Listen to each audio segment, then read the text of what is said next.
বাংলা ভাষায় সর্বপ্রথম পূর্ণাঙ্গ কোরআন শরীফ অনুবাদ করেন কে?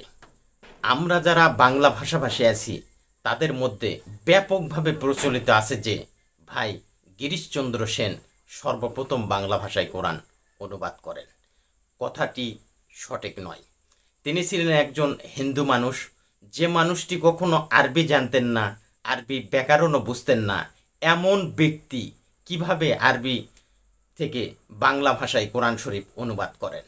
1808 সালে বাংলা ভাষায় সর্বপ্রথম কোরআন শরীফের আংশিক অনুবাদ করেন মাওলানা আমির উদ্দিন বসনিয়া।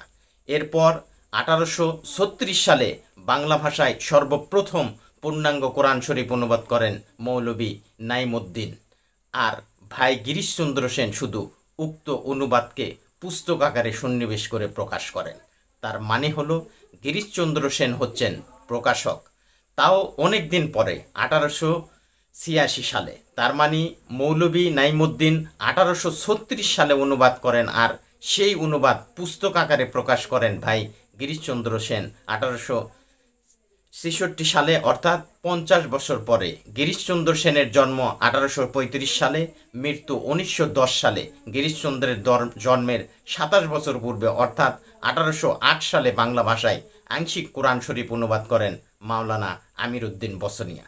আর ভাই গিরিশচন্দ্র সেন পুস্তক আকারে প্রকাশ করেন 50 বছর পূর্বেই বাংলা ভাষায় পূর্ণাঙ্গ কোরআন শরীফ অনুবাদ করেন মৌলভী নাইমুদ্দিন।